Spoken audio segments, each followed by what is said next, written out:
Innal hamdalillah nahmaduhu wa nasta'inuhu wa nastaghfiruh wa na'udzu billahi min shururi anfusina wa min sayyiati a'malina may yahdihillahu fala mudilla lahu wa may yudlil fala hadiyalah wa asyhadu an la ilaha illallah wahdahu la syarika lah wa asyhadu anna Muhammadan 'abduhu wa rasuluhu sallallahu alaihi wasallam wa ala alihi wa ashabihi wa man ihtada bihadihi wastanna bisunnatihi ila yaumiddin.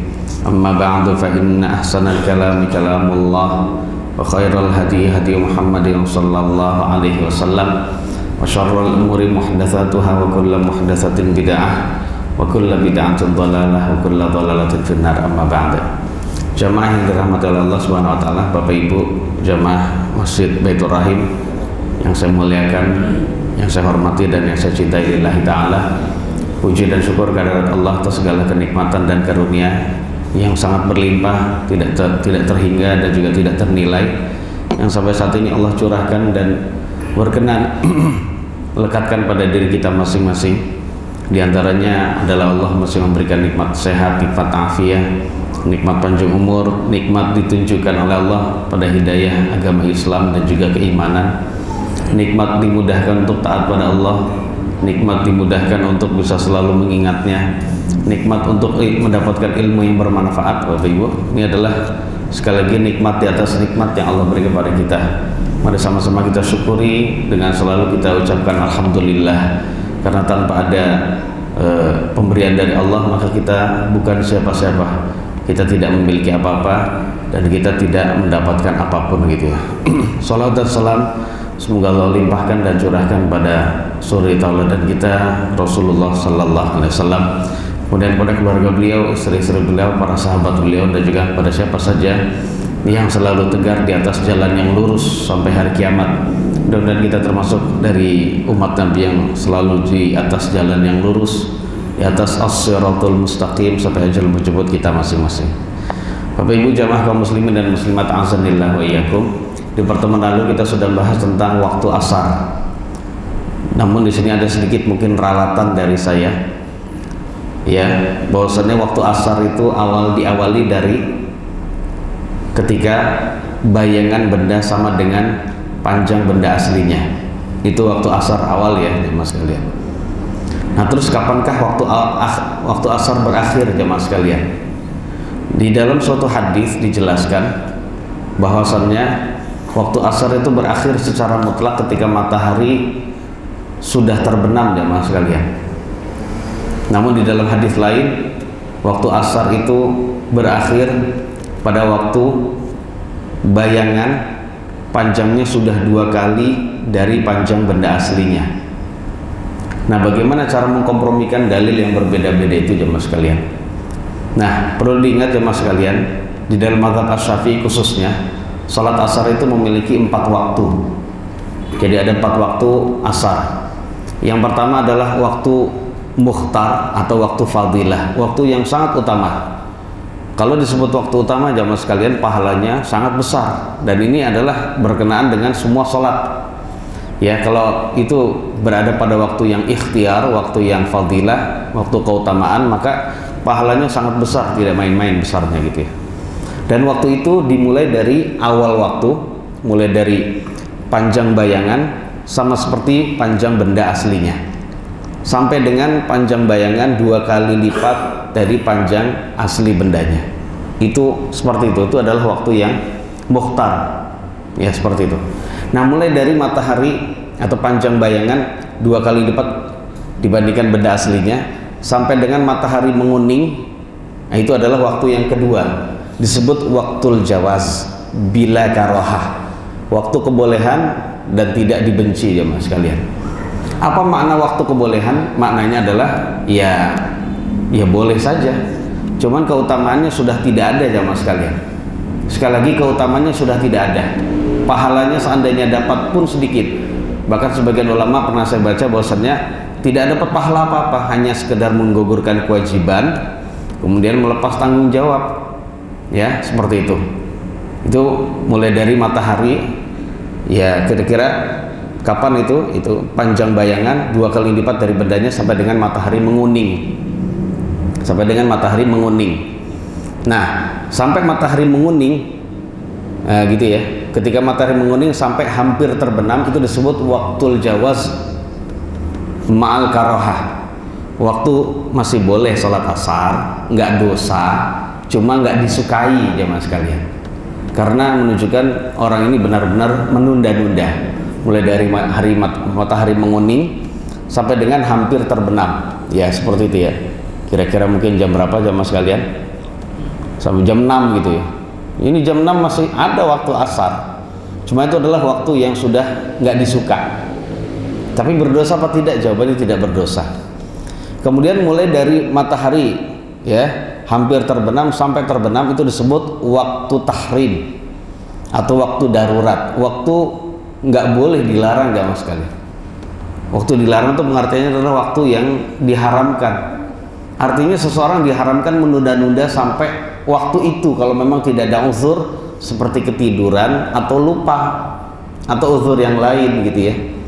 Nah, dalam keadaan begitu walaupun kita katakan seandainya ada orang, jadi mulai dari matahari hampir terbenam sampai terbenam ya kurang lebih menyisakan waktu.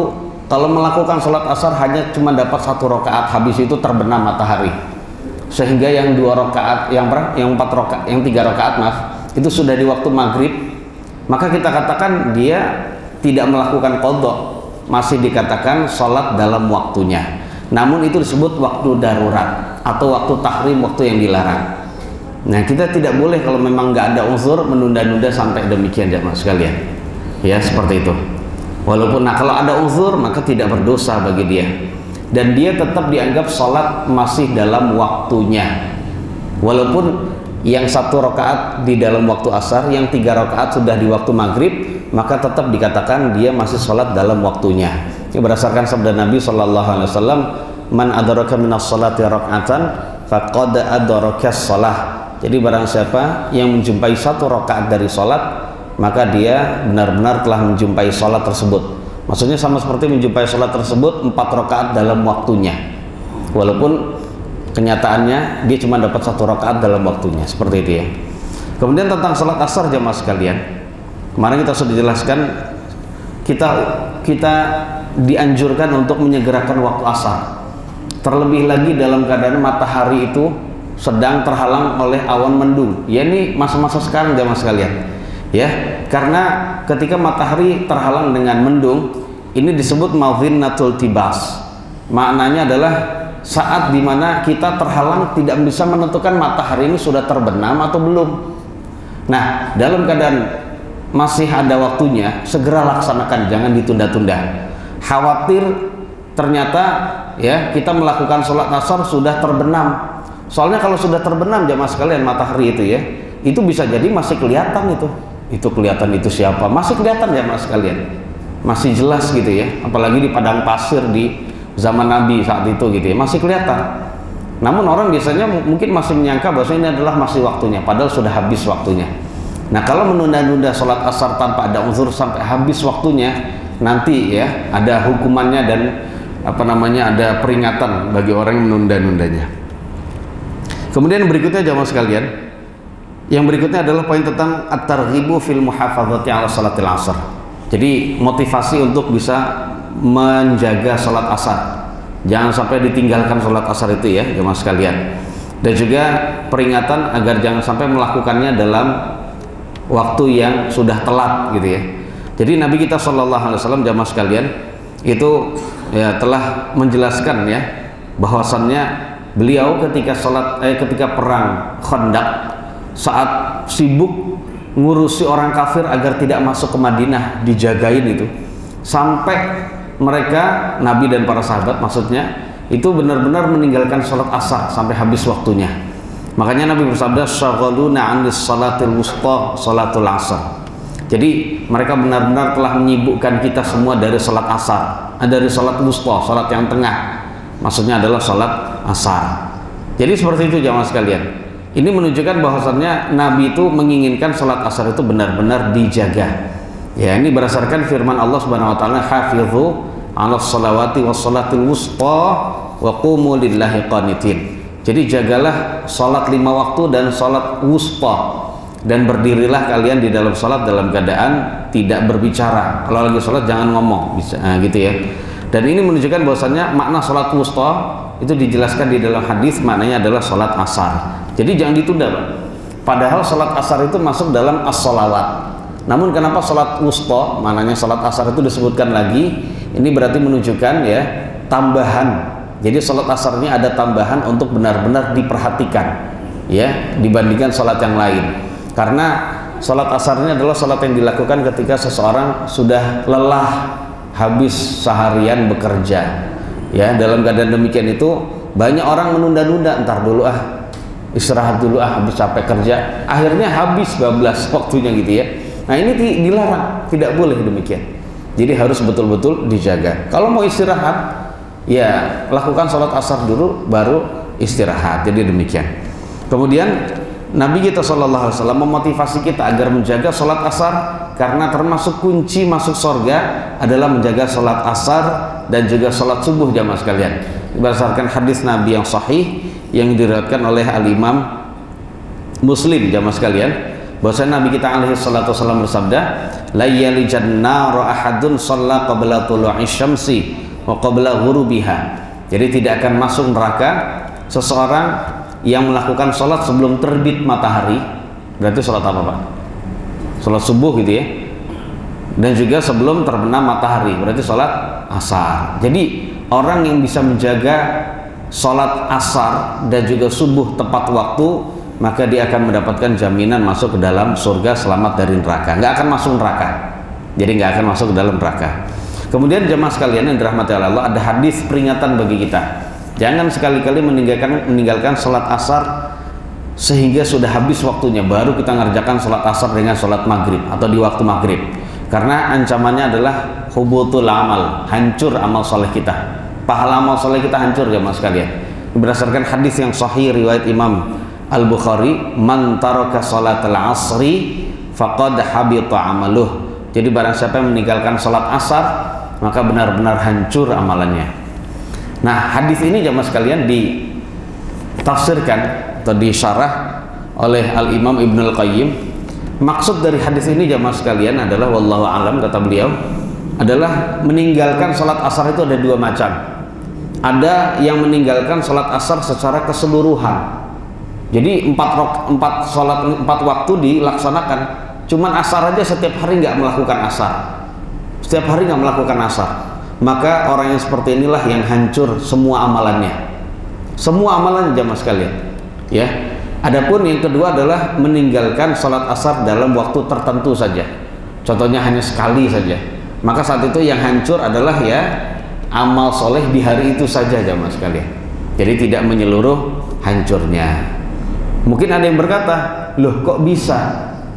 Emangnya bisa? Orang tanpa keluar dari Islam, tanpa murtad, hancur lebur amalannya begitu? Maka dijawab, bisa jamaah sekalian, bisa. Kenapa tidak? Karena betapa banyak gitu ya, atau ada banyak dalil-dalil yang menjelaskan tentang demikian itu. Nggak usah nunggu keluar dari Islam, nggak usah nunggu keluar dari Islam. Kalau dia pun di dalam Islam melakukan hal-hal yang memang dilarang gitu ya, atau meninggalkan sesuatu yang merupakan kewajiban, itu bisa hancur lebur amalannya. Di antaranya adalah Nabi SAW, Allah Subhanahu Wa Taala berfirman, nih jamaah sekalian sebagai contoh ya, ada orang nggak murtad, tapi dia habis melaksanakan sedekah, lalu dia ungkit-ungkit atau dia mengucapkan kata-kata yang menyakitkan, maka inilah yang menghancurkan amalan sedekah dia. Artinya sedekah dia tidak bisa diambil manfaat sama sekali oleh dirinya gitu ya. Berdasarkan surat Al-Baqarah ya, firman Allah surat Al-Baqarah ayat 264, ya ayyuhalladzina amanu la tubtilu shadaqatikum bil manni wal adha. Wahai orang-orang yang beriman, janganlah kalian membatalkan sedekah kalian. Di sini maksudnya adalah baik sedekah wajib. Sedekah wajib apa? Zakat maksudnya. Maupun sedekah sunnah. Ya sedekah sunnah apa saja itu, pokoknya selain zakat gitu ya. Janganlah kalian membatalkan sedekah-sedekah kalian dengan mengungkit-ungkit, ucapan mengungkit-ungkit dan juga kata-kata yang menyakitkan, karena kedua hal ini bisa menghancurkan pahala sedekah kita. Di dalam ayat lain ya, Allah Subhanahu wa taala juga menyebutkan ternyata ada kemaksiatan lain yang kalau dilakukan amal soleh kita nggak bermanfaat sama sekali, yaitu mengeraskan suara di hadapan Nabi, Pak. Jadi di hadapan Nabi dia bersuara keras. Suara Nabi volumenya berapa, dia melebihi, Pak. Nah, gitu ya. Nah, di zaman dahulu ada seorang sahabat Nabi bernama Thabit bin Qais bin Syammas. Jadi Thabit bin Qais bin Syammas gitu ya. Beliau pernah melakukan demikian itu. Kemudian turunlah surat Al-Hujurat ya.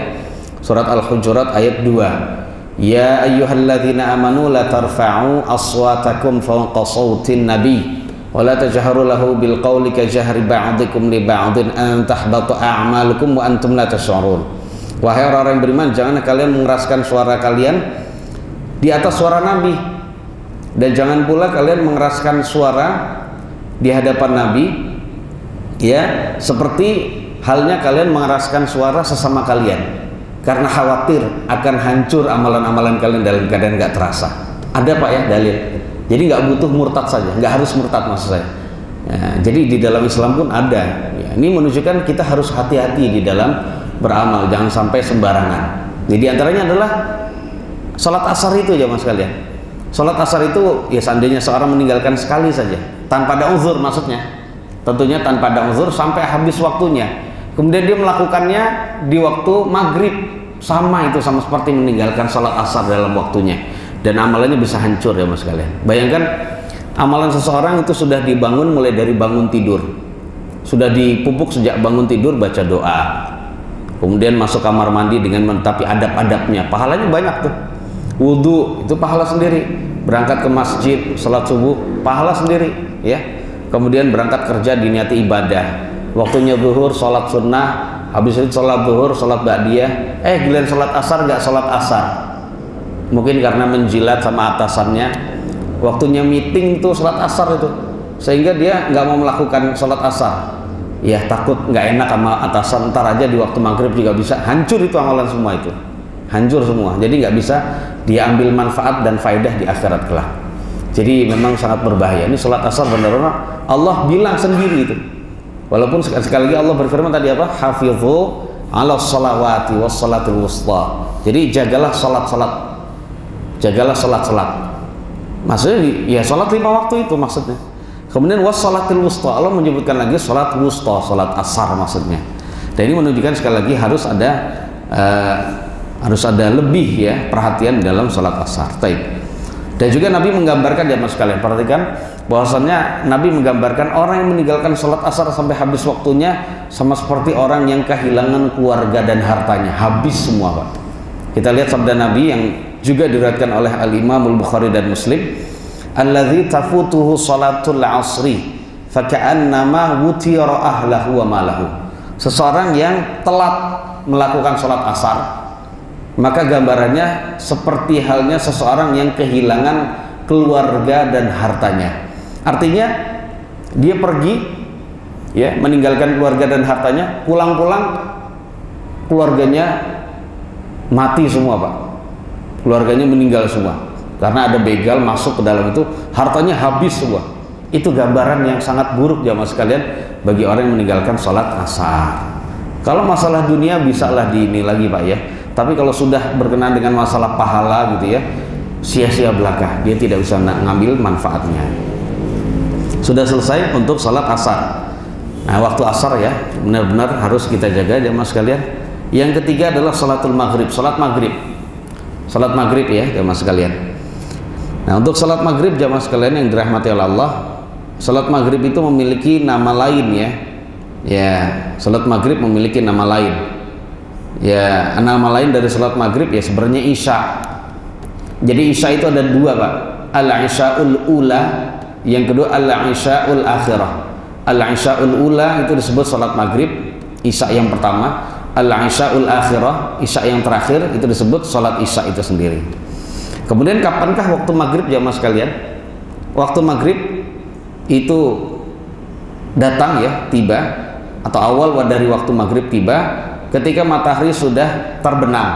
Jadi cincin matahari itu kalau kita lihat sunset itu ya, itu sudah terbenam, sudah tertutup, sempurna terbenamnya. Ini berdasarkan kesepakatan ulama, jamaah sekalian ya. berdasarkan kesepakatan ulama. Kemudian kapankah akhir dari waktu maghrib? Ini sekarang ya, habis maghrib Pak ya. Sebenarnya waktu akhir dari waktu maghrib itu kapan?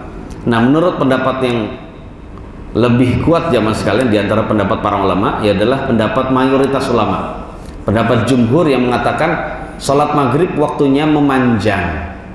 Jadi tidak hanya satu waktu saja, tapi memanjang sampai sebelum waktu isya. Jadi seperti itu ya. Nah, ini berdasarkan dalil-dalil yang cukup banyak jamaah sekalian. Pertama adalah ya hadis Nabi bersabda, wa waktu sholatil maghrib malam yaghibis syafaqu.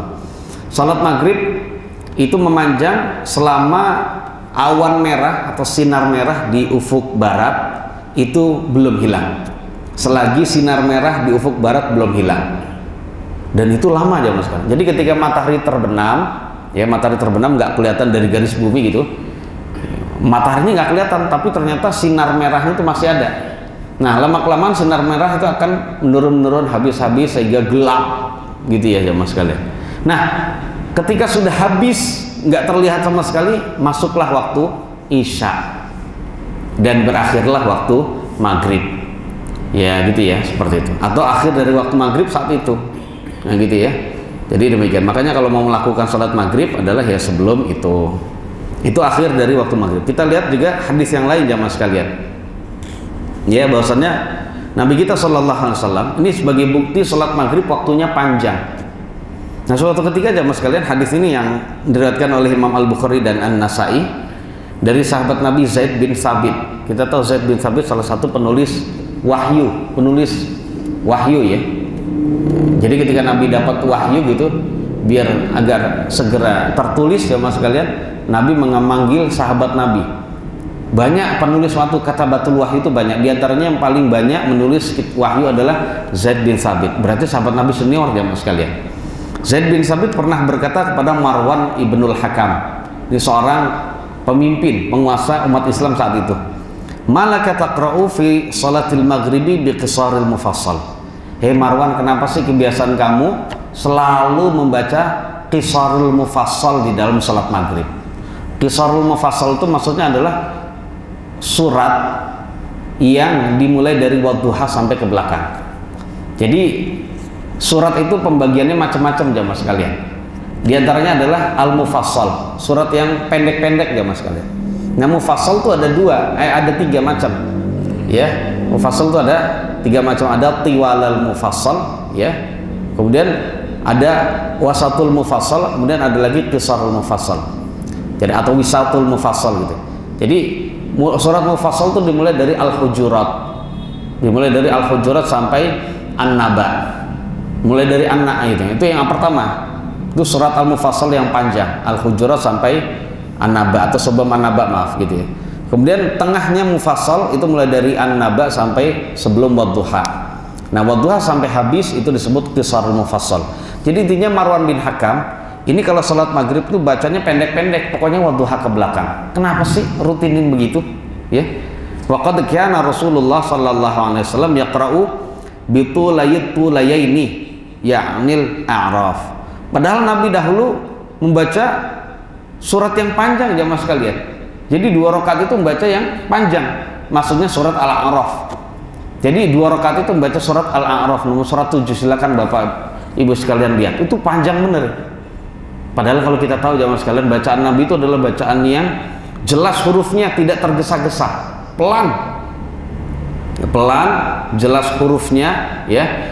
Per ayat itu diputus, nggak pernah nyambung beliau. Kebiasaan beliau itu tidak menyambung antara ayat yang satu dengan ayat berikutnya, walaupun ada hubungannya, tapi tetap beliau wakaf di setiap ayat. Itu kebiasaan Nabi jamaah sekalian. Nah, seperti itu. Namun dalam keadaan demikian itu, waktu yang sempit tetap beliau membaca itu. Berarti menunjukkan waktu maghrib itu memang panjang. Ya, mungkin kalau kita perkirakan waktunya 1 jam lebih ya, seperti itu. Nah, demikian jamaah sekalian. Kemudian dalil yang lain menunjukkan jamaah sekalian, menunjukkan waktu sholat maghrib tidak pendek, yaitu Nabi SAW bersabda, idza quddimal 'asha fabda'u bihi qabla salatil maghrib wala ta'ajjalu an 'ashaikum. Jadi ketika dihidangkan makan sore, maka dihidangkan makan sore bertepatan dengan iqamah sholat maghrib, maka dahulukanlah makan sore, ya, dahulukanlah makan sore sebelum sholat maghrib. Dan jangan kalian tergesa-gesa melakukan makan sore kalian. Makan sore bertepatan dengan iqamah gitu ya, sholat maghrib.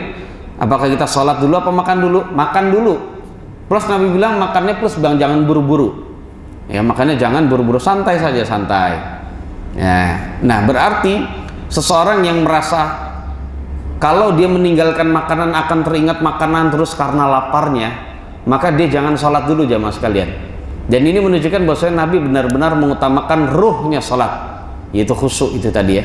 Jangan sampai orang sholat memang, tapi ternyata nggak kepikiran sholat sama sekali, nggak kepikiran, tiba-tiba dia sudah salam gitu saja. Ini adalah tidak diinginkan oleh Nabi.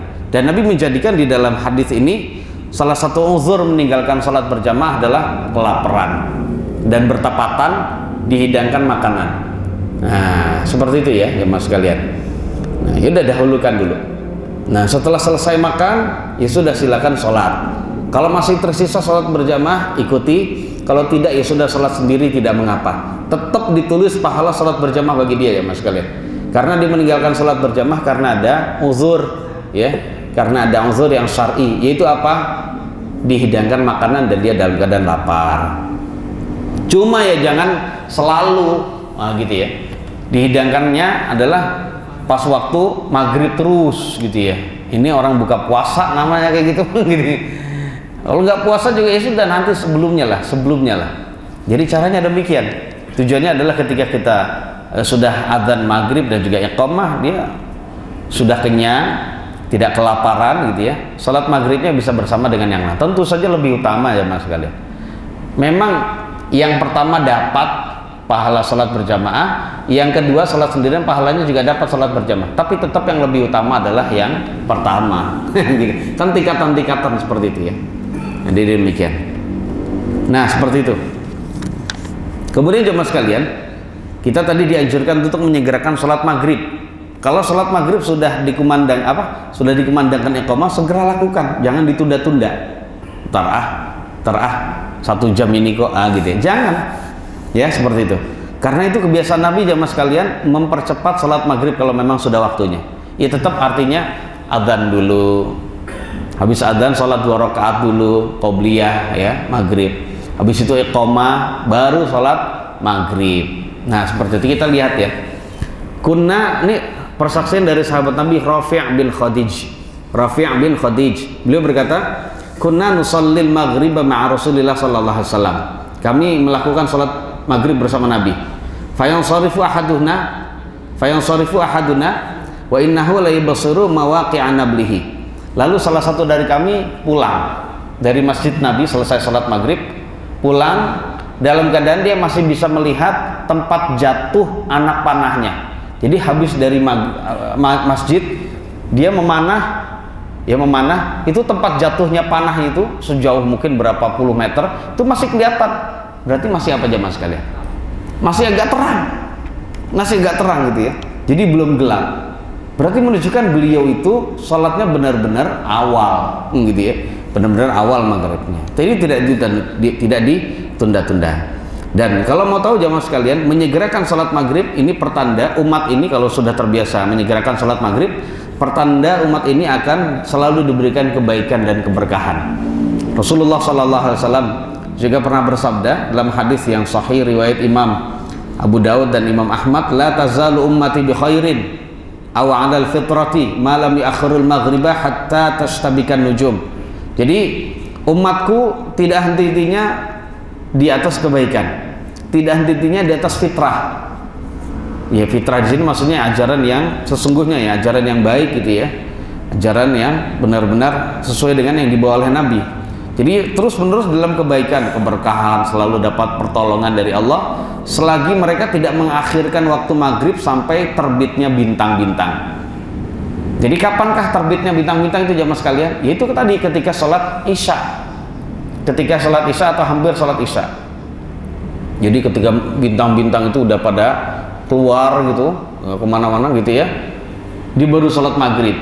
Ya walaupun mungkin masih waktunya ya mas sekali, masih ada waktunya, tapi bisa jadi itu adalah menghilangkan kebaikan dari umat ini. Yang terbaik adalah umat ini segera melaksanakan sholat maghrib, tidak ditunda-tunda. Dan sholat yang berikutnya adalah sholat isya. Sholat yang terakhir adalah sholat isya. Belum selahir ya, subuh ya belum. Sholat terakhir, sholat yang berikutnya adalah sholat isya. Maksudnya sholat di akhir ini ya. Sholat isya itu jamaah sekalian, nama lain dari sholat isya adalah al-isya'ul akhirah. Jadi Nabi terkadang menyebut sholat isya disebut sholatul al-isya'ul akhirah. Ini berdasarkan hadis Nabi yang sahih yang diriwayatkan oleh Imam Muslim, Abu Daud dan An-Nasai. Ayyuma imra'atin asabat bukhuran fala tashhad ma'ana al-isya'ul akhirah. Perempuan mana saja yang terkena bukhur. Tahu bukhur Pak?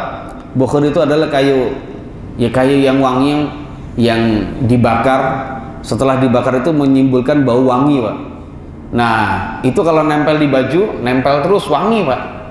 Nah perempuan yang habis bajunya itu terkena bukhur, jangan sekali-kali mendatangi isya akhirah bersama dengan kami, karena bajunya wangi nanti akan menimbulkan fitnah ketika keluar menuju maghrib, menuju masjid gitu ya. Artinya gini jamaah sekalian, perempuan kalau ke masjid itu dilarang menggunakan minyak wangi, karena dia ke sana untuk ibadah, bukan untuk mejeng gitu ya, bukan untuk mejeng gitu ya. Jadi di situ untuk ibadah, maka dia tidak boleh menggunakan minyak wangi. Jangan wangi, juga jangan bau gitu ya. Pakai apa terserah gitu. Pakai apa, pakai tawas kayak atau pokoknya jangan wangi, juga jangan bau, nggak boleh. Nah gitu ya, dua-duanya tidak diperkenankan. Jadi seperti itu jamaah sekalian. Karena perempuan itu benar-benar berbeda dengan laki-laki. Ya, wanginya wanita itu benar-benar bisa menimbulkan fitnah. Maksudnya fitnah itu godaan bagi pikiran laki-laki gitu. Atau nama lain dari sholat isya, atau terkadang Nabi menamai sholat isya dengan nama atamah. Atamah Pak. Jadi sholat isya ada tiga nama Pak ya. Pertama adalah ya isya, kemudian yang berikutnya adalah al-isya'ul akhirah, nama yang ketiga adalah al-atamah atau atamah gitu ya. Nah ternyata Nabi SAW juga pernah bersabda bahwasanya isya itu adalah atamah. Beliau bersabda gini ya mas kalian, hadisnya sahih juga riwayat Imam Bukhari dan Muslim. Walau ya'lamuna ma fil atamati was subahi la atauhuma walau habwa. Seandainya mereka mengetahui keutamaan yang sangat besar, pahala yang sangat besar yang ada pada salat atamah dan subuh, maka mereka pasti akan mendatangi dua salat tersebut walaupun dalam keadaan merangkak. Walaupun dalam keadaan merangkak. Berhubung tidak tahu pahalanya Pak ya, belum pernah lihat pahalanya sebesar apa, ya akhirnya ya banyak yang nggak melakukannya Pak. Maghrib rame, tapi untuk isya agak sepi. Biasanya di mana-mana gitu ya. Maghrib rame dengan anak-anak, isyanya nggak tahu kemana gitu ya. Nah tidak demikian, justru yang utama itu isya dibandingkan maghrib.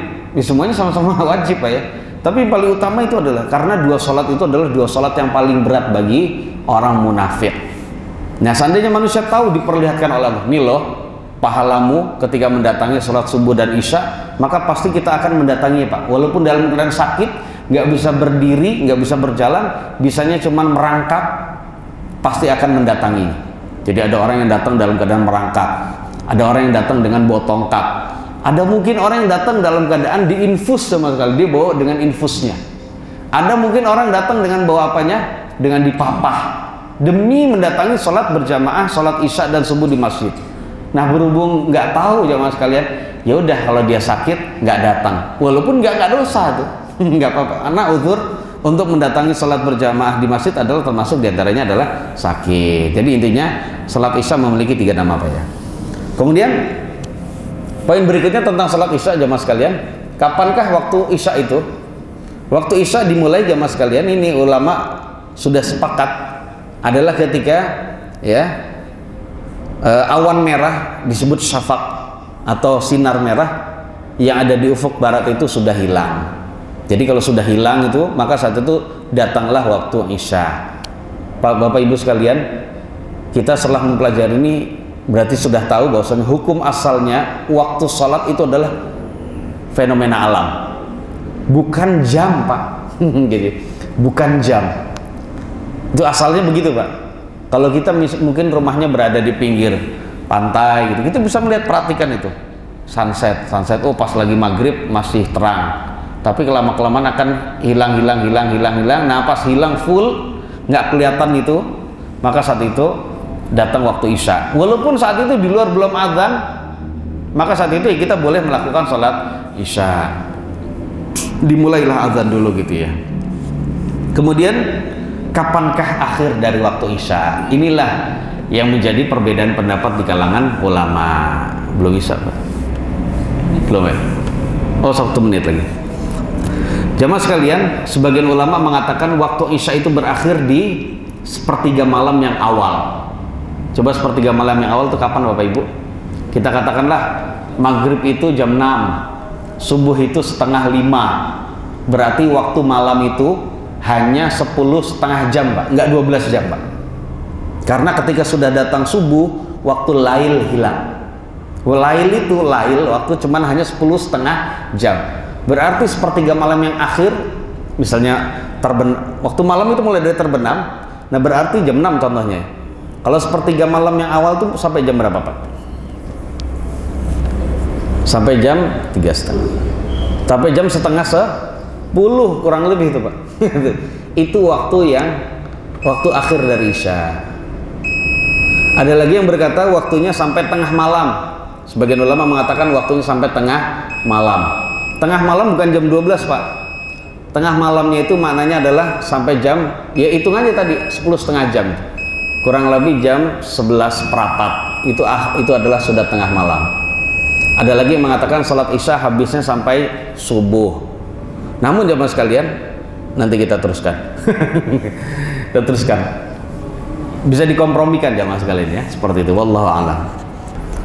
Baik Bapak Ibu sekalian, sebelum kita lanjutkan dengan sesi tanya jawab, saya ingin menegaskan bahwasannya di antara dalil-dalil dari as-sunnah, dari hadis Nabi yang ada, maka pendapat yang saya pilih adalah pendapat yang mengatakan bahwasannya waktu isya itu terbagi menjadi 2 jamaah sekalian.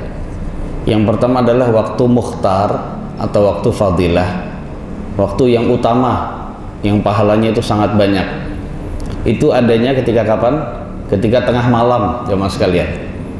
Dan sehabis tengah malam maka waktu mukhtarnya habis. Namun yang ada adalah waktul jawaz.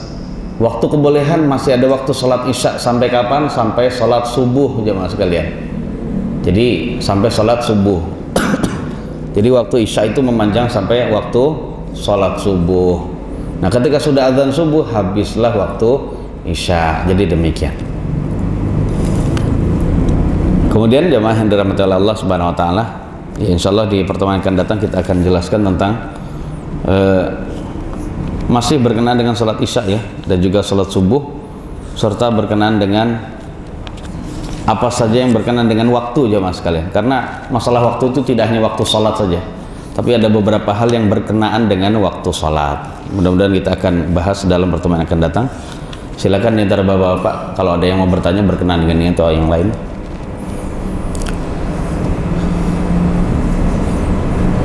Silakan yang mau bertanya.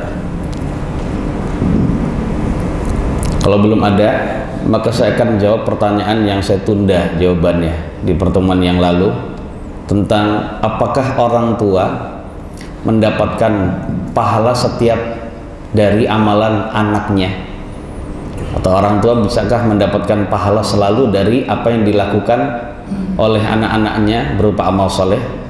Jawabannya tidak. Saya ulang, jawabannya tidak dapat, Pak.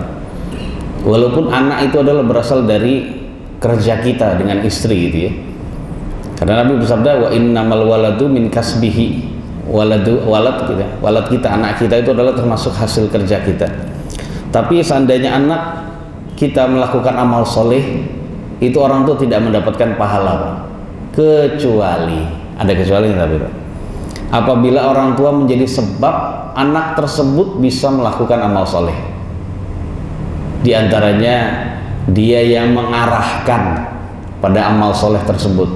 dia yang mengajarkannya, dia yang mendidiknya, atau dia nggak mendidik, nggak mengarahkan, tapi dengan kelebihan hartanya Bapak Ibu, dia memondokkan anaknya sehingga anaknya menjadi anak yang soleh dan solihah, ngerti hak Allah dan Rasulnya, bisa berbudi pekerti yang luhur lewat pendidikan agama yang ada di pondok dan lewat ya harta dari ayahnya, maka orang tuanya dapat.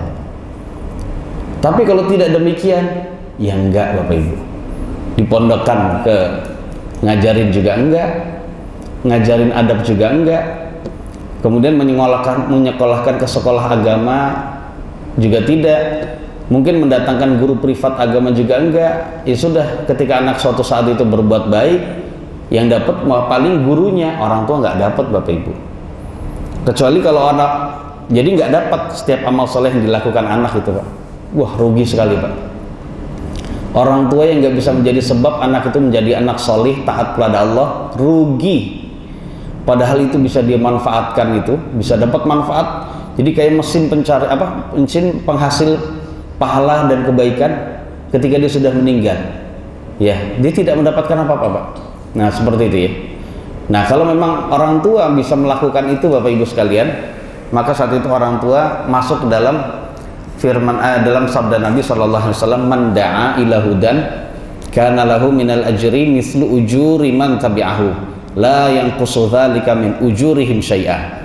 Jadi barang siapa yang mengajak pada petunjuk, maka orang yang mengajak ini akan mendapatkan pahala jemaah sekalian, seperti orang yang mengikuti petunjuk tersebut, seperti orang yang mengamalkan petunjuk tersebut. Jadi dapat kiriman pahala Pak. Yang mengamalkan petunjuk dapat pahala, habis itu juga dapat pahala kiriman. La yanqusu dzalika min ujurihim syai'a.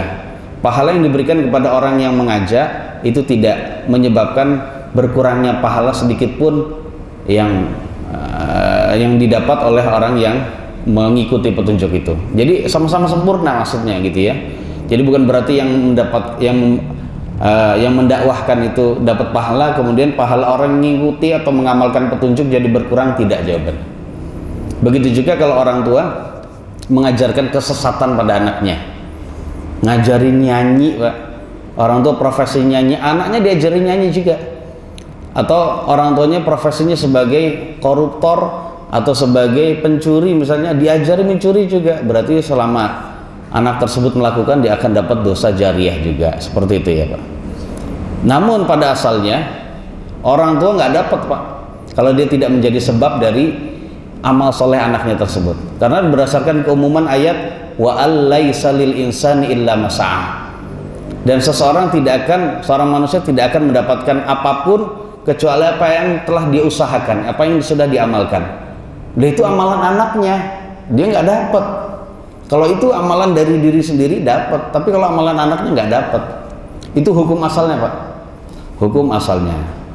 Ya, kecuali tadi kalau dia menjadi sebab anaknya menjadi bisa beramal soleh dan taat, maka dia dapat. Seperti itu. Wallahu a'lam. Silakan Bapak. Oh itu Bapak itu dulu, nggak apa-apa.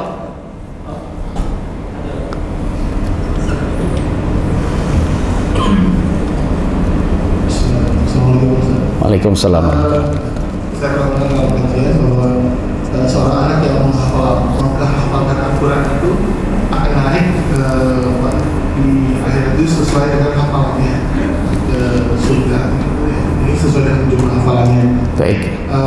Saya mau tanya, apakah jumlah hafalan terendah itu berdasarkan juz misalnya, atau baru misalnya jumlah apa Pak? Surat yang dihafal. Iya. Kan misalnya sampai 30 juz berarti. Baik. 30 juz. Oh, oke. Tapi misalnya barangkali saya juga kan sebagai anak gitu ya, mulai mau menghafalkan Al-Quran tapi terus belum sampai 1 juz selesai hafalannya, tapi ternyata sudah nggak bisa menghafal lagi gitu kan, karena satu sebab. Apakah ini terhitung mendapatkan di surga atau bagaimana? Begini Pak, Nabi SAW pernah bersabda dalam hadis yang sahih riwayat Imam Abu Daud, yuqalu li sahibil Quran, akan dikatakan pada orang yang hafal Al-Quran gitu ya, iqra' wartaqi. Jadi bacalah kamu dan naiklah. Jadi nanti akan ada setoran hafalan di akhirat jamaah sekalian bagi orang yang menghafal Al-Quran sesuai dengan banyaknya hafalan masing-masing. Jadi ada setoran hafalan. Iqra' wartaqi warattil kama kunta turattil fid dunya. Penghafal Al-Quran, kamu bacalah sambil naik derajatmu, dan bacalah dengan tartil di dalamnya bertajwid jamaah sekalian. Sebagaimana kamu dahulu di dunia membaca dengan tartil. Berarti bacanya harus tajwid benar Pak ya, yang dapat keutamaan ini Pak. Fa inna manzilataka 'inda akhir ayatin Pak, bukan juz'in. 'Inda akhir ayatin taqra'uha. Karena derajatmu itu berada pada sisi atau pada akhir ayat yang kamu baca. Saya ulang, derajatmu pada akhir ayat yang kamu baca. Jadi orang nanti hafalan hafal 100 ayat berarti derajatnya sampai 100 derajat. Jadi setelah dia bacain Pak, qul huwallahu ahad, naik. Allahus samad, naik. Lam yalid wa lam yulad, naik. Wa lam yakul lahu kufuwan ahad, naik. Apalagi cuma qul huwallahu aja, wafat dalam keadaan hafal qul huwallahu, lumayan. 4 derajat doang. Tapi kalau 40 ayat ya begitu terus Pak. 400 ayat ya 400 derajat. Jadi memang sebagian ulama mengatakan derajat surga bagi penghafal Al-Quran itu dibuat sebanyak jumlah ayat yang dihafal. Jadi demikian Pak. Seperti itu Pak ya. Jadi makanya pertama sebelum menghafal Bapak Ibu belajar tahsin dulu yang betul. Belajar baca Al-Quran yang bertajwid, tidak terburu-buru gitu ya. Kayak imam tadi kita ya, alhamdulillah bacanya santai saja Pak, nggak usah buru-buru gitu ya. Habis itu baru ngafal. Soalnya kalau Bapak Ibu menghafal dulu habis itu bertajwid, banyak hafalannya namun ternyata salah mulu Pak gitu ya. Pede dia ngimamin depan tapi ternyata salah mulu, belakangnya tuh banyak yang pinter gitu ya. Giliran diingetin marah. Kesalahan metode dari awal dia. Harusnya dia tahsin dulu. Kalau sudah tahsin, nah prakteknya tahsin ketika dibuka Al-Quran dengan ngasal gitu, ngacak di mana aja, dia bisa baca dengan betul Pak. Dia bisa baca dengan betul itu. Berarti dia bisa. Saat itu baru dia menginjak hafalan, begitu. Nah kalau sudah menghafal nanti dalam keadaan tahsin sudah baik, ya insya Allah bacanya juga baik. Jadi demikian. Cukup Pak gitu Pak? Nah baik. Makanya kita benar-benar paling tidak kita dulu lah. Setelah itu nanti, nah bagi anak yang bisa baca Al-Quran karena kita, nah itu tadi ya, berarti orang tuanya itu akan dapat kiriman pahala setiap anaknya membaca Al-Quran. Sebagaimana anak itu mendapatkan pahala setiap huruf dan ayat, orang tuanya pun demikian. Baik orang tuanya masih hidup maupun sudah tiada. Nah seperti itu Pak ya. Nah bagi orang tua yang tidak mendidik anaknya dan tidak menyekolahkan anaknya sekolah agama atau pendidikan agama, nah jadi nggak dapat pahala apapun dari anaknya, kecuali kalau anaknya itu sadar, ya dia mendoakan orang tuanya, ya dapat pahala dari doanya saja, dapat pahala dari doanya. Atau orang tua anaknya sadar, selain mendoakan dia juga bersedekah diniatkan untuk orang tuanya, maka saat itu dapat. Jadi demikian. Nah dari hadis ini, dari penjelasan ini jamaah sekalian menunjukkan bahwasannya mayoritas ulama berkata, mayoritas ya, saya mengatakan mayoritas ulama berkata diperbolehkan untuk menghadiahkan pahala amal soleh apapun kepada mayit. Ya boleh itu Pak. Wallahu a'lam. Ada silakan Pak. Assalamualaikum warahmatullahi wabarakatuh. Waalaikumsalam warahmatullahi wabarakatuh. Ini kan berkenaan dengan sholat taubat. Sholat taubat, baik. Sholat taubat itu apakah dilakukan ketika kita melakukan kesalahan saja, ataukah cukup sekali sholat taubat tapi menghapus kesalahan kita yang lama? Baik. Atau gimana gitu lah? Baik. Jadi ada sholat yang dianjurkan Bapak Ibu, tapi dianjurkannya tidak dikuatkan Pak ya. Pokoknya disunnahkan atau dianjurkan dilakukan ketika kita bertobat, ya, yaitu adalah ketika orang bilang sebagai sholat tobat, itu dianjurkan itu. Jadi seseorang yang beriman, ya seperti tadi ayat yang dibaca oleh imam kita sholat maghrib, alladzina idza fa'alu fahishatan aw zalamu anfusahum dzakarullaha fastaghfaru lidzunubihim, atau walladzina ya man. Walladzina idza fa'alu fahishatan aw zalamu anfusahum dzakarullaha fastaghfaru lidzunubihim. Jadi yang disebut orang yang bertakwa juga, Pak. Sifat orang yang bertakwa yang nanti akan diberikan surga. Surga disediakan untuk dia. Salah satu sifatnya atau diantara sifatnya adalah yaitu orang-orang yang apabila mereka melakukan perbuatan keji dan mungkar, perbuatan dosa kecil atau besar, maka mereka ingat kepada Allah lalu mohon ampun pada Allah. Ayat ini ditafsirkan oleh sabda Nabi, Bapak Ibu sekalian, bahwasannya tidak ada seorang, ini hadis ini yang hasan ya jemaah sekalian, diriwayatkan oleh Imam Abu Dawud, tidak ada seorang hamba yang berdosa lalu dia bertobat kepada Allah dengan cara melakukan itu.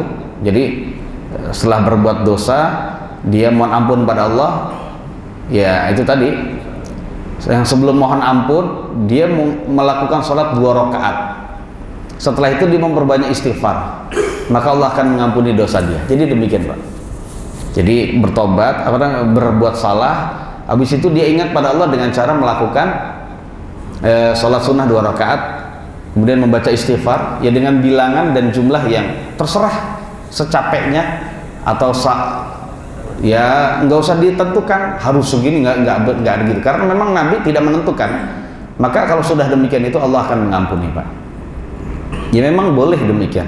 Nah terus kapan itu? Ya pokoknya setiap salah, kalau nggak salah, tetapi itu tidak keharusan, hanya tambahan saja.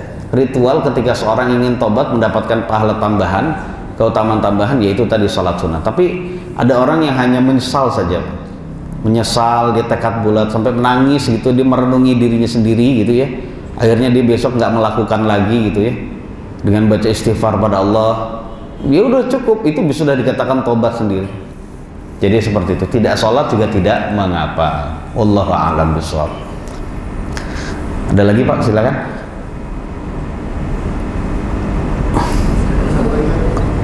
Oh iya, monggo, silakan. Udah nggak apa-apa, kayak suara itu aja. Ntar saya sampaikan. Dikatakan bahwa orang itu memberikan 70 syafaat.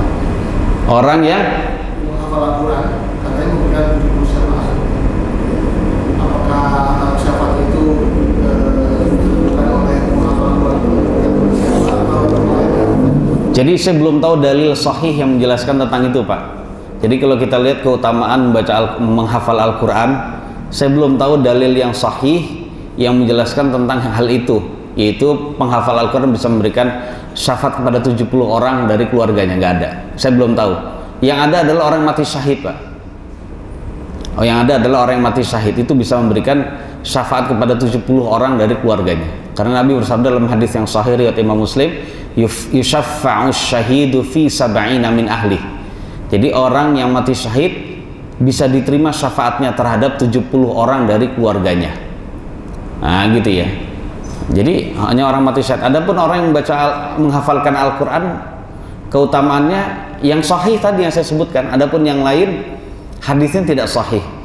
Tapi bukan berarti tidak utama, utama sekali, Pak. Gitu ya. Betapa tidak utama, dia selalu baca Al-Quran, Pak. Sehingga banyak baca Al-Quran sehingga dihafal. Ini adalah orang yang paling banyak baca Al-Quran, ya penghafal Quran itu.